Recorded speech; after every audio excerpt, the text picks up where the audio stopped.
channel. Some of you saw that I posted these cute little candy corns on my Instagram page, and a couple people asked for a tutorial on how to make them. So I'm going to show you how to do that today. They're super simple. You don't need a sewing machine, although I did use a sewing machine for part of them, so I'll show you that. With the fabric, I also made these really kind of shabby bows, and I wanted them not to look clean. I didn't want finished edges. I wanted all these frays on there.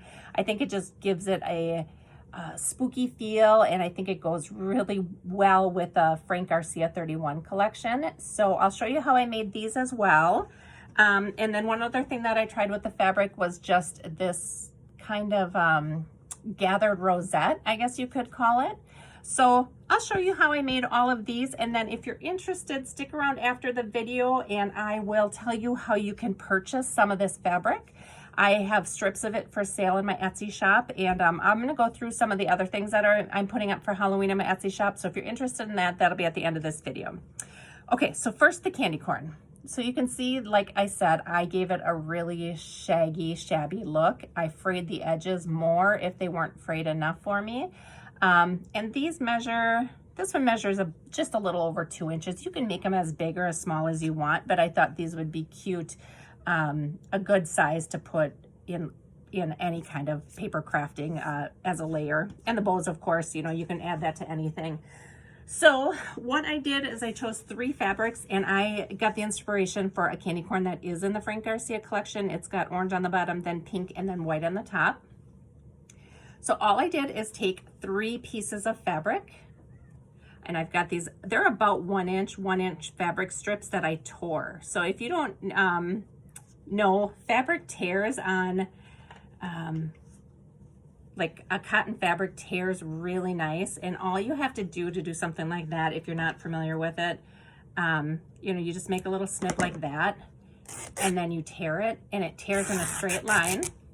It's gonna tear perfectly down, and then it's gonna give you that shabby edge. So that is what I did with these. And like I said, I made them about 1 inch, maybe 1.25 inches. I did not measure. I'm kind of a lazy sewer that way. You won't see me pressing edges or seams or anything either. So that's how I got the strips, and I made them 2 different ways. If you don't want them to be this shabby, then you can go ahead and sew them. I've got a lot of strings here. Sew them so they look like this. So I just took 1 of each fabric that I wanted to work with and sewed the entire strip. And these are about 18 inches, 18 to 21 inches, just kind of depends on the fabric that I used. So I just sewed them all together. So this gives it a clean edge on the front, like this, and it gives it the frayed look on the back. So if you're gonna do this, you're gonna sew the right sides together. So here's the right side and here's the right side, and then I sewed here. Then I put on this one, here's the right side and here's the right side. I put them together and sewed down here. So that's the clean look. This will be on the inside. If you want the more shabby look, you're gonna sew wrong side to wrong side. Now the pink, it doesn't matter because it's the same on both sides, but I put the wrong side to the wrong side and sewed down the entire strip. Then I put this wrong side to this wrong side and sewed down the entire strip. And this is the front, and it's gonna give me that shabby look, okay? So that is what I did with my machine. And that is just a straight line, a straight stitch. You don't have to worry about, you know, messing up on it. It's super easy. So if you have a machine, it's a really easy project for you to use. But if you wanted to hand sew, it's just a straight stitch down. And then you don't have to do this entire strip if you don't want to. But what I did is I just kind of folded it into, this is about a 2-inch square. Or sorry, not a 2-inch square. It's gonna be 4 inches by about, when I sewed it together, it came out to about 2.5 inches. So when you fold it in half, you're just gonna want it to be 2 inches to get the size that I did, okay? And I actually made a template that I don't have in front of me right now. That is just a candy corn shape, but you guys, I mean, it's a triangle with rounded edges. That's all we're working with here. So I just cut it in the double layer, around the edge, go around the corner, and around the bottom edges.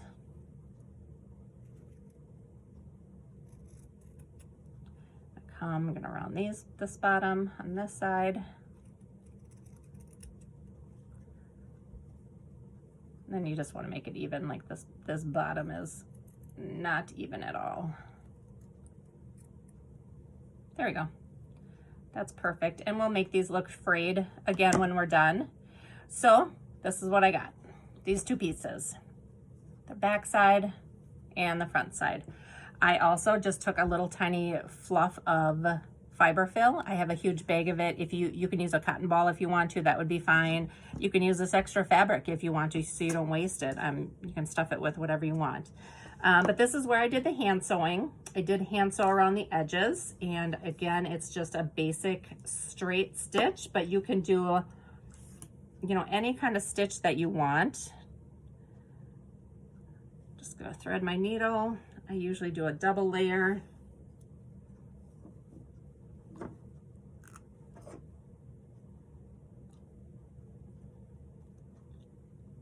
Sorry, I'm just tying my knot here. Okay, so, you know, here's my needle and my thread. I'm gonna put the right sides together. I mean the wrong sides together. So I'm just gonna work on the front. There's no turning it inside out or anything. I'm gonna kind of open up these seams a little bit. So that I can sew around those. Okay. So I'm just going to basically sew my candy corn. I'm just starting over here on the edge. And then I'm just gonna do a weave. And I'm gonna do it kind of tight because, you know, you don't want that stuffing poking through. So just kind of weave it in and out like this. If you can see me doing that. Make sure your edges kind of match up. And again, it's not gonna matter because we're gonna make those edges all frayed and wonky anyway. So let me pull my needle through here.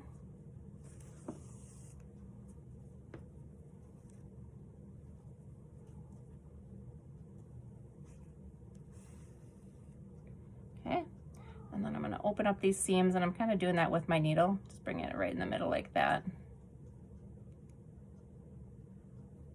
You don't have to open up the seams, you can keep them closed, you can do whatever you want with these. All right, so I just kind of got those open.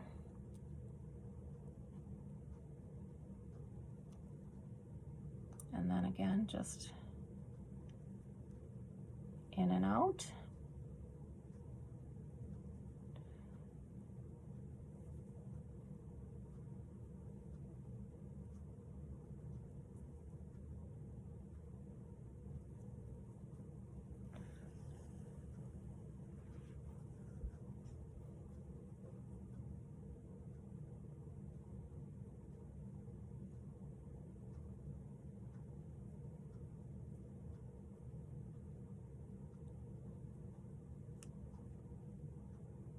Try and open that up again. If it doesn't, that's fine.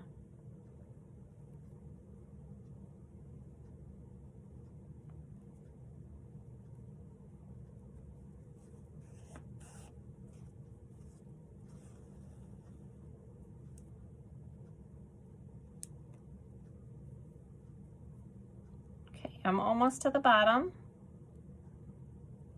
So when you get to the bottom corner, just go ahead and stop. So I'm gonna pull that through. And now my bottom is open. And now I'm gonna stuff it. You can stuff it as full or as little as you want. I start with a small piece. I'm just gonna kind of wad it into a ball, and I'm gonna shove that up into the tip of it.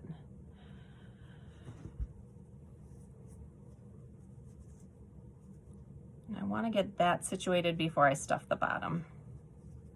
And if you have something to help you get it up there,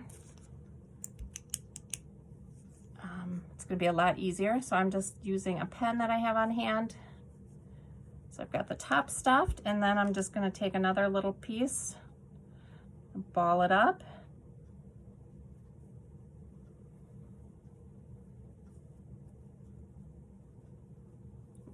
that in there.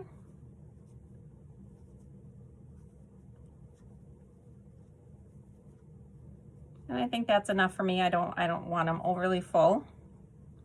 Get that out of the way. Okay, then I'm just gonna finish the bottom with just my running stitch again.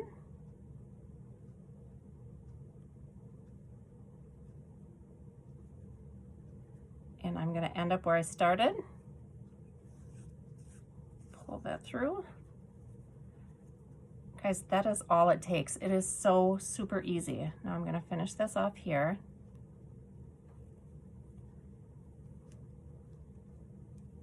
And you can machine stitch this part if you want to. It was just easier for me to do by hand.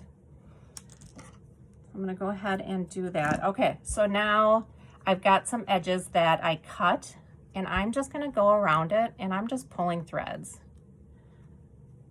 It should be easy. Otherwise you can use your scissors or your needle like I used. You can use your needle to get in there and kind of pull those threads out like that, and then just pull them off. I kind of do one layer at a time.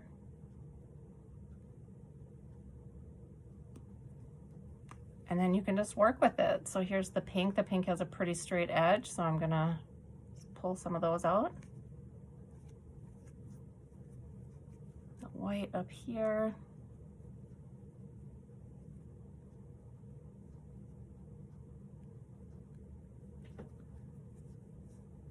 Go pull some of those out. And this isn't as frayed as I want it to be here on the bottom. There we go. Yeah, you just need to take a couple out and you get that frayed look super quick. And you know, you don't have to pull them all off. You can leave some strings hanging. You know, the shabbier something looks, the more I like it for some reason. So when I do machine sewing, I like to keep my extra threads on there. I just like the way that that looks. I'm gonna work my top a little bit up here. I want it a little bit more. There we go. There. So you guys, that is it. That is as simple as it gets. So yeah, you can make these in, what did it take? Like a couple minutes, and I've got a couple there. I think they'd make great additions to your swaps if you want to put them in the box with your all of your you know, balls and sequins and things for decoration. I think that would be really cute. So anyway, let me show you kind of what I created here. I put together some fabric swatches or samples that I'm gonna put for sale in my Etsy shop. I have, some of these have two different fabrics on them, some have one, and then I made a bow for each set, or two bows for each set to go along with it. The bows are super simple. I just basically took two pieces of fabric. These are about a 1/2 inch each, and they are about, again, 8 inches tall, but keep them bigger when you're working with it. It's just easier. And then I didn't do any sewing on these. I just put wrong side to wrong side. So it was a finished look on both sides. And then I just looped them in a bow, and that is as easy as it gets. And they came out so cute and so shabby looking. I just absolutely love them. I think they're perfect for Halloween. You're just gonna want to play around with that bow a little bit, make sure it's even. Yeah, I retied this. It's not even at all, but that's as simple as it gets.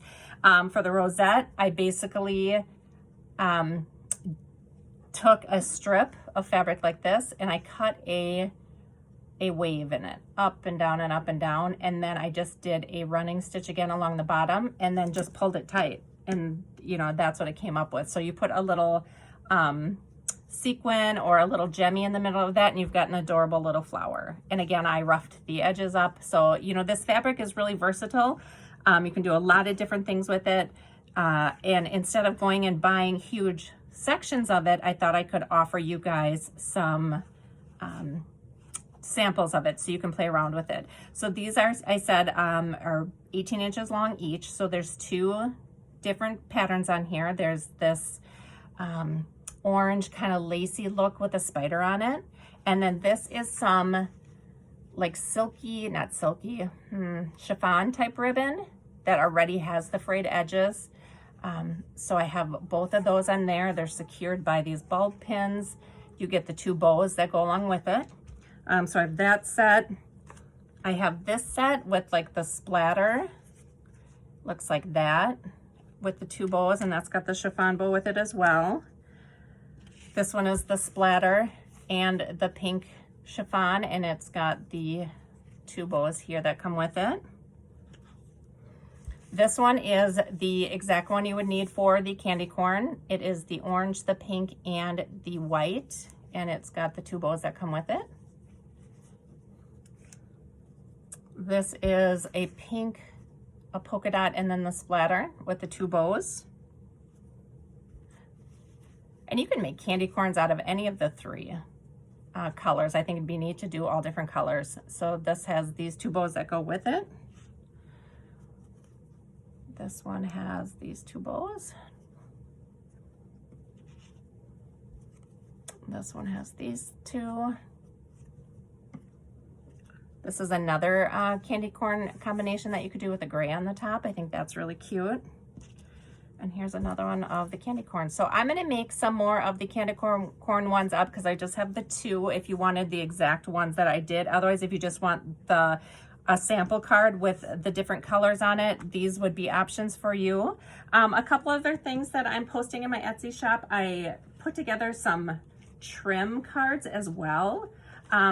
Another thing, you know, instead of going out and buying huge spools of ribbon, I'm offering these trim cards so you can get different trims to work in your projects with without having the entire roll. So I have different various Halloween colors. Here's a hot pink, a light pink, orange, and black.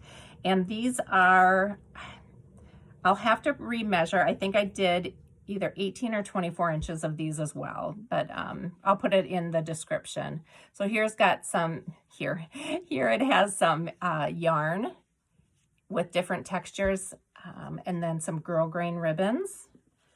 Here is some purple eyelash trim, some pink kind of foily trim, and then some girl grain. This one is so pretty. This matches the Frank Garcia collection so well. There's like some black kind of eyelash trim, the orange flowers, pink lace, and then a gingham. There's that one. This one is a black ruffle, an orange sparkly ruffle there, and then pink trim. Here's some pink and orange and black combinations. This one is just your standard orange and black, but you've got different textures with the cord and the eyelash trim. This one is neat. This has a lot of different textures. This is like a neat edging on here, and it's very Victorian kind of looking, I want to say. And then there's the black ribbon here. I've got a green, a lime green with like a scallop on the bottom. And then again, the purple yarn. Here's some pinks and oranges with the black as well. And then orange, black, purple, and then a tiny little green here. So I've got those. Other things that I put together, I made some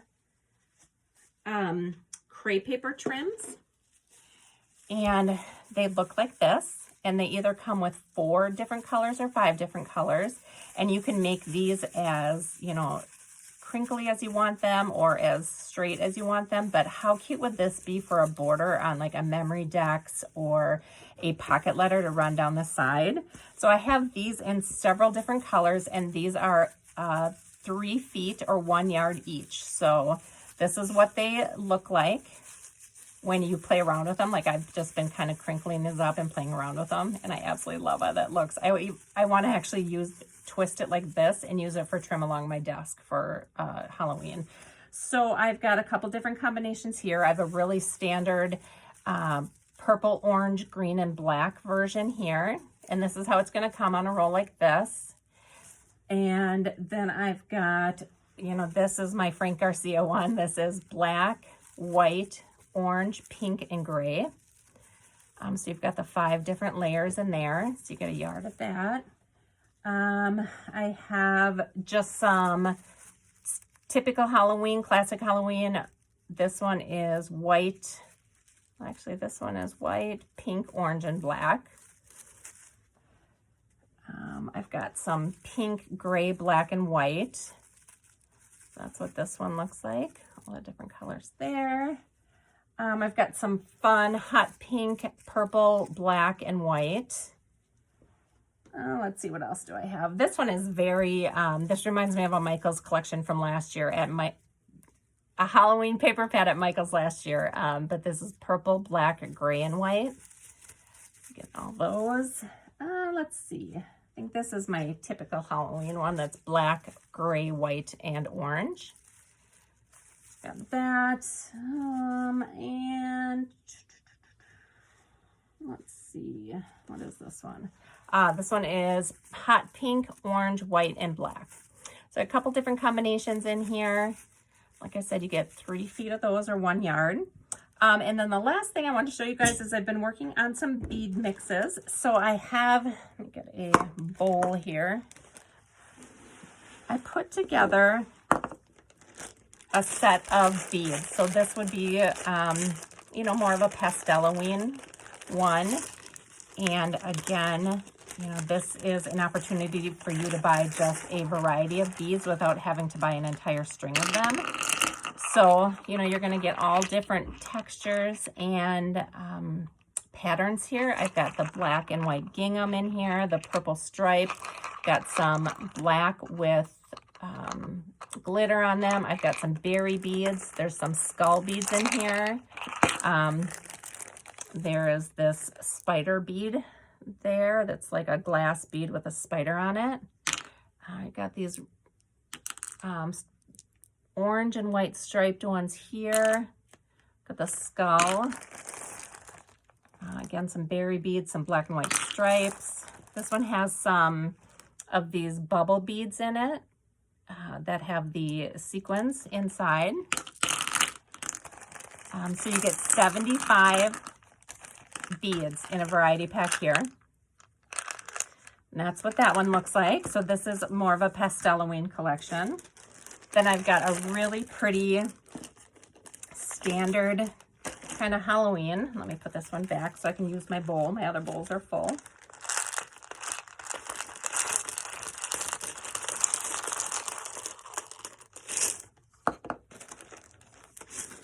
So this one is oranges, white, green, and black. So again, you have a variety of some bubblegum beads. You've got the gingham here again. Got some crackle beads in the different colors, some berry beads. Got some interesting purple ones here that are more like a stone look. We have the stripes. Here you've got your black and white gingham. Got an orange bubble bead. This one has some little candy pieces in it that look like that. There's some candy pieces. It also has some bows. That is a black bow. Got some of the skulls. You've got a pumpkin bead in there. This one has a spider bead as well. It looks like that. Oh, this one is cracked in half. I'm going to replace that with that one that's not. So that's what that one looks like.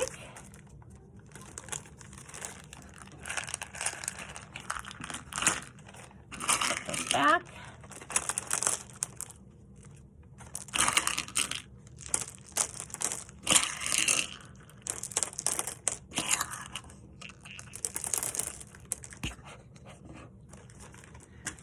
This one is my Frank Garcia collection here. I just love this collection, and I like putting things with it, or putting things together to coordinate with it. It's been so fun. So this has some unique like ring beads in it.